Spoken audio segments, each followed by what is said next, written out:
अब जो हमारे आजकल जो कुछ हैं साधु संत जो कथावाचक थोड़ा सा पाखंड के, या एक बड़ा सा रेगिस्तान था और एक साधु जा रहे थे रेगिस्तान के बीच से, और उसमें उनको रास्ते में बहुत प्यास लग गई क्योंकि सफ़र बहुत लंबा था। उनको प्यास लगी, उन्होंने दूर से देखा एक कुआं था, तो उनके मन में थोड़ी सी इच्छा जगी, चलिए पानी मिला तो वो कुएं के पास जाते हैं। अब रेगिस्तान में कुआं मिलना ही बड़ी बात है, मिला, लेकिन उस कुएं में पानी को उन्होंने देखा तो पानी तो बहुत नीचे था और उनके पास कुछ नहीं, एक हाथ में कमंडल है लेकिन वो हाथ पानी तक पहुंच नहीं पाया। तो उन्होंने क्या सोचा, अब पानी तो निकाला नहीं जा सकता, लेकिन पानी तो पिएंगे और वो हमें हमारे भगवान ही पिलाएंगे। तो वो क्या किए, कुएं के पास बैठ गए और राधा राधा कृष्ण कृष्ण राम राम अपना जपने लगे, माला लेके जपने लगे राम राम। वहीं से एक किसान और एक जो तर्कवादी साइंटिफिक, मतलब एक जो ज्ञान को समझने वाला इंसान, एक तर्कवादी आदमी भी जा रहा था, उसको भी प्यास लगी और उसने भी कुएं को देखा और कुएं के पास गया, और कुएं में जब नीचे देखा तो पानी बहुत दूर था, लेकिन वो कर्म पे विश्वास करता था, भगवान पे तो विश्वास है, तो भगवान जिस काम के लिए है उस चीज को करने आएंगे, अब हमें पानी पिलाने थोड़ी ना भगवान चले आएंगे। तो उसने दिमाग लगाया और उसने ऋषि मुनि को देखा, उनके पास कमंडल है और वो बकायदा बैठ के नाम जप कर रहे हैं, और उनके शरीर पे उसकी नजर पड़ गई जनेऊ।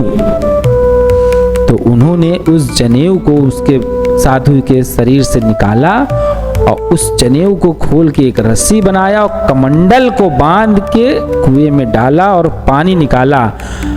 उसने खुद भी पिया और साधु को भी पिलाया। अब इसमें साधु की तो नाम जप तो पूरा हो गया, भगवान ने उनकी बात सुन ली, लेकिन कार्य उस मनुष्य ने किया, ऋषि मुनि ने नहीं किया। लेकिन उसकी भी भगवान आपकी इच्छाएं पूरी करते हैं। कर्म करे के खुद से करने की इच्छा है तो खुद करेंगे, अब भगवान की है तो भीख तो मिल ही जाएगी आपको, लेकिन अपने कर्म से पाई हुई चीज की बात ही अलग है और किसी के दान में दी हुई चीज की बात ही अलग। अब वो ऋषि मुनि ने कहा कि भगवान ने तुम्हें भेजा है मुझे पानी पिलाने के लिए, ये मेरे नाम जप का असर है। और उस मनुष्य ने कहा नहीं, ये मेरे कर्मों का फल है, मैंने सोचा और विचार किया तो आइडिया आ गया, हमने पानी पी लिया। तो मनुष्य ने पूछा कि आप अच्छा साधु कैसे बने और आपकी क्या विशेषता है, जरा थोड़ा एक्सप्लेन करिए, भगवान ने आपको कैसे साधु बनाया।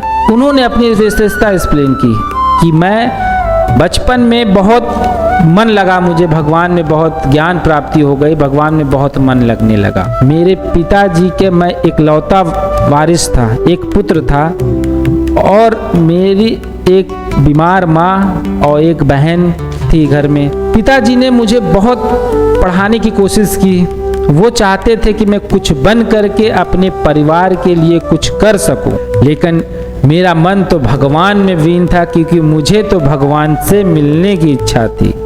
तो मैं घर बार सब छोड़ के आ गया इस रास्ते पे, और आज मैंने वो ज्ञान प्राप्त कर ली जो किसी के पास नहीं है। मैंने सारे वेद पुराण सब कंठस्थ कर लिए, जितना ज्ञान मुझे है किसी के पास नहीं है। और मेरे नाम जब भगवान के नाम जपने से मुझे पूरी संसार के सुख मिल जाते हैं, सारी सुविधा मिल जाती है, ना मुझे कभी ना मैं कभी बीमार होता हूँ, ना चोट लगती है। बीमार भी होता हूँ तो भी मुझे दर्द नहीं होता, मुझे एहसास नहीं होता कि मुझे दर्द है, चोट है, मुझे कुछ दुख तकलीफ नहीं है। मैं एकदम से शांत हूँ, सुख हूँ, एकदम भगवत प्राप्ति, बस स्वर्ग की राह पे हूँ, बस जिस दिन भगवान अपने पास बुला ले। अब आती है, साधु ने पूछा तुम अपने बारे में बताओ। मैं तो बचपन से बहुत गरीब था, लेकिन मैं बचपन से बहुत रुझाऊ था, किसी भी कार्य को देखता था तो बहुत हर एक उस चीज़ों को समझता था, हर एक कार्य को समझता था कि वो कैसे होता है, क्यों होता है, किस लिए होता है।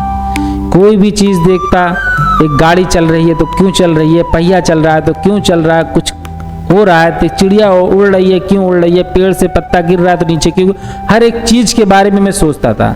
कभी वेद पे कभी पढ़ाई नहीं, आज तक वेद की बुक तो मैंने छुआ ही नहीं है, क्योंकि उस चीज़ के लिए मेरा मन ही नहीं कभी किया। मेरे पत्नी भी हैं, बच्चे भी हैं, लेकिन मेरे पास वो उतना पैसा नहीं होता था कि मैं बच्चों को खिलौना दिला सकूं, अच्छे कपड़े दिला सकूं या अच्छा कुछ कर सकूं।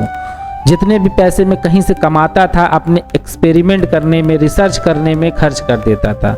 मुझे अच्छा लगता था, कुछ भी दिमाग में आया उसमें बनाना है तो उसमें पैसे में, जो पैसे कहीं से इकट्ठा होते थे, यहाँ तक कि बच्चे कई बार रोते हैं, उनको खिलौना चाहिए, नहीं दिला पाते, लेकिन उस पैसे से मैं एक्सपेरिमेंट करके कुछ ना कुछ नई चीज़ें बनाने का सोचता रहता था।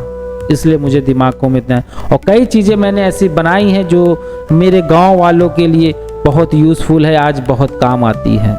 हाँ, अब भगवान की जैसी मर्जी मुझे स्वर्ग भेजे या नर्क भेजे, लेकिन जो मेरा कर्तव्य था मैंने वो किया, क्योंकि मेरे सोच है कि आपको, मुझे दुख भी होता है, तकलीफ भी होती है, हर चीज़ की कमी भी महसूस होती है।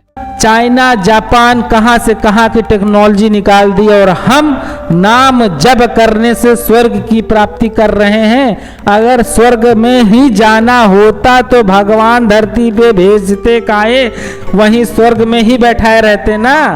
भारत बहुत मुश्किल से आज़ाद हुआ है, इसको बहुत ऊंचाइयों तक ले जाना है, गुलामी के रास्ते पे मत ले जाइए इसे।